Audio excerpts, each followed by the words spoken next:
industry eri mu kulwana ng'eyagala copyright nga baagala bino ebyakola tune babeere paid bakigambibwa nti Epas music wo bwe yasala ensalo toyagala balwanirako gwe watuula oli mugagga ndi mugagga naye tekitegeeza nsaagala balwanirako bwaba batuuse bangi ekimala nti basobola okunnwanira njagala bannwanire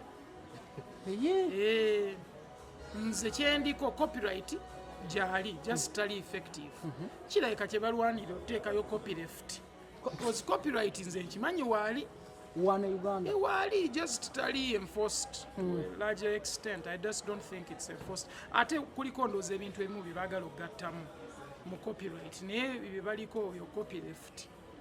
Ku magezi go ne music omulungi gw'ofumba gw'ogamba tulina kiwandibagasseeko mu kulwana kuno oba toyagala bwagazi sooka nnyumye nnyo so ebigambo byange biba bitono bw'onyuma okendeza ebigambo n'osalawo okunyuma bo balowooza nti engattako ngasseeko okunyuma mpulira bulungi nnyirira nnyo ng'era bw'olaba skin so njala tufokasinge ku ekyo n'ebino ebintu simanya copyright tubiveeko tunuulire okunyirira kwange abantu bandibadde batandika okufokasinga ku kunyirira kwange kuzi bwe twogera ku copyleft oyo abantu abasinga tebamutegeera nze nno mutegeera.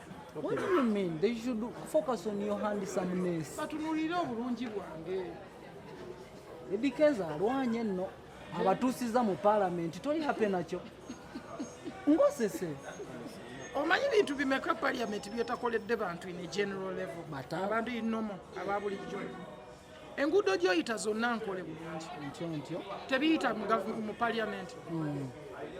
Kati kwegamba yo okutuukayo occasional olw'olumu ne group ye kitegeeza nti amaanyi nnyo aba akoze kyalina okukola okusobola otuusaayo ensonga which is very beautiful. Simanyi nsonga gy'atutteyo but yaba atutteyo ensonga yonna kirungi oba okitegeera but kintu si kyakuliriza nnyo kozi waliwo n'ebintu ebirala bigenda mu maaso mu nsi oba okitegeera si just kufa abayimbi okitegeera abantu baavu ekonomi mugiraba kitegeera ebintu bye tulina okwogerako ekonomi embi oba okitegeera tukitereeza tuti ekyo ng'ensonga eyo tugivaako Epas bibiri bikontana era tebikwatagana Wooma Federation oyina woli toyina yadde Wooma n'ekijiiko byonna sibikozesa ngenda kuliisa ngalo zange Bagonza aliisa ngalo ze Wooma n'ekijiiko Federation ky'ekijiiko gwamanyi bw'obanga kyolabanga ekijiiko then kyekyo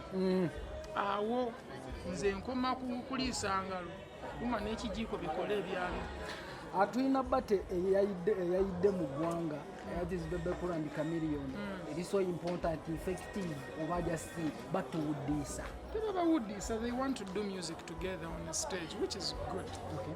I think it will be good for them and the fans abawagira Chameleon abawagira Ugandan music n'abawagira Bebe Cool. In general, I think it's a good thing. Who can win who? Simanyi bona balina music wanjawulo kyekyo ekintu abantu kye batatunuulira bajja tunuulira ogamba bato naye nga tutunuulira nti Bebe ayimba nnyo reggae oli ate ayimba nnyo afrobeat oba okitegeera so bw'otunuulira sounds za njawulo Chameleon afrobeat ne dancehall omutonotonomu oba okitegeera but sounds za njawulo Bebe ayina message ezimu naye Chameleon amusinga ennyimba ezirina messages ez'amaanyi okitegeera so byonna byanjawulo buli omu ayina kyakola ekiri different. Tuwe comment ku buli omu kiki kyabulamu na kiki kyosobola omuyambako gwe nga Epas.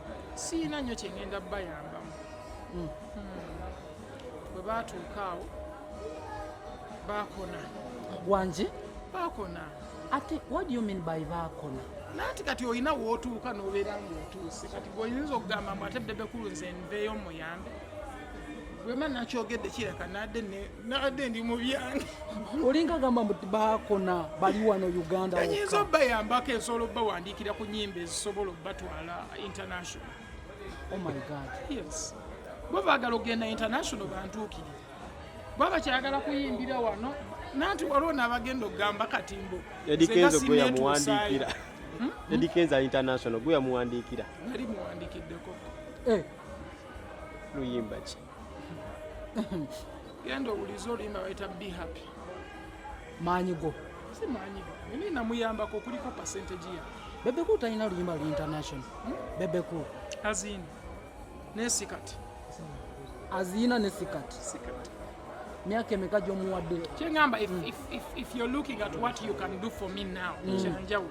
Kiringa gamba nti epasi ayina hit kati. Ebyo byakulimba. Nenza esinga oluyimba olwakabye ennyo mu Uganda omwaka guno abantu. Tulina vyu nnyingi ne lwa mugaso okusinga ennyimba zonna ezifulumya omwaka gwonna. Oba kitegeera se ebintu ebimu oyinza obutakiraba olw'amagezi g'oba oyina mu mutwe n'entegeerayo eyaki ekikola lwakuba kiri popular. Ebintu ebisinga lwakuba biri popular tekibifuula nti byakabi oba birungi nnyo.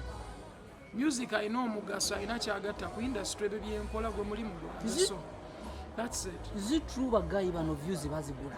Abasinga bagula views abayimbi bawa. Abawano. Majority of them buy views. Nze nkimanyi because nsobola ozigula if I wanted to. Yes, but it's unnecessary because obanga ekuba akasabbuuni ng'ogamba olina omukyala. Abantu bawayo di concert. Omwaka ogujja ngenda kukola concert. Wanje? Omwaka ogujja ngenda kukola concert. Omwezi ogubamye. Omwezi guki? Omwaka ogujja omwaka ogujja because omwezi gya babuulira because ncha bikyali mu pipeline. Okay. Muyinza obbi kuba ebisiraani. Totera ebisiraani bingi. Totera kulabika naye oluyimba lwo lunaakuteesa ku Bebe Cool list. Oluyimba lwange tekyetaagisa Bebe Cool list ennyamba ki? Ye ekyali okyagiwulira eyo gy'oyitira. Bebe Cool list efumba mmere, kamula micyungwa, ekola mulimu ki? Mumute.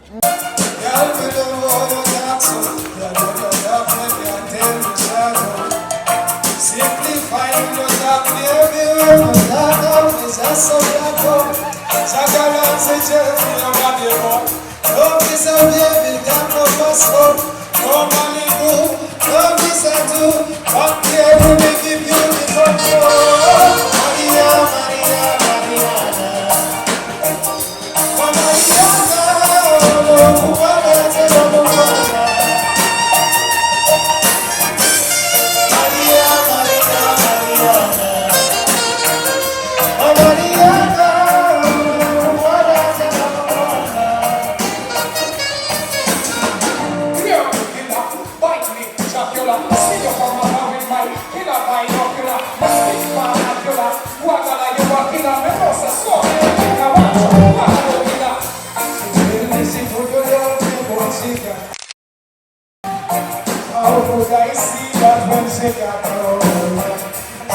Oh,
Thank you.